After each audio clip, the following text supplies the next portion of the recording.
حفاظت فرماوی.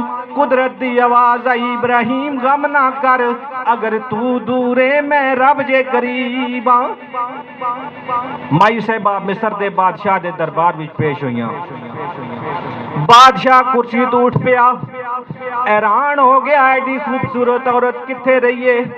مائی صاحبہ جان گئیاں بادشاہ دی نیت خراب ہے. فرمایا بادشاہ جو تو کرے گا تیری مرضی, اسی پردیسیاں قیدیاں تیری قید وچ آ گئیاں, پر اتنی اجازت دے دے میں وضو کر کے 2 رکعت نماز نفل پڑھ لواں. بادشاہ نے کہا بی بی تیرے نفل میرے ظلم کلو تینو بچا لین گے.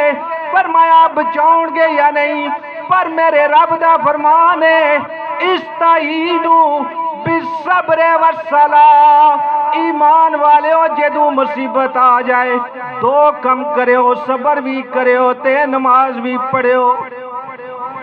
اسی تیرے قیدی ہاں, ساڈا صبر بھی ہے تے میں چاہنی ہاں کہ میں اپنے رب دی بارگاہ وچ جبین جھکا دیاں.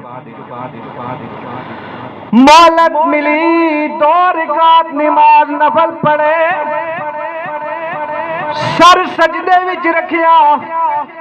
مائی صاحبہ نے دعا کیتی مولا مینوں کئی واری اشارے ہوئے نے, مولا میری نسل وچوں تیرے ہزاراں نبیاں نے پیدا ہونا ہے. یا اللہ اے تیرے نبیاں دی امانت ہے. مولا اے پاک برتن جے اج پلیت ہو گیا, کسے غیر دا ہاتھ مینوں لگ گیا, تیرے نبیاں دی امانت کتھے رہے گی. مولا میرا شور قید وچ ہے, ابراہیم میرا زہری آسرا ہے, پر ہن میرے نال نہیں, آپ محافظ ہیں. قدرت دی آواز آئی سارا غم نہ کر ابراہیم دورے میں رب جے قریب. مائی صاحبہ نے چہرے تے ہاتھ پھیرے,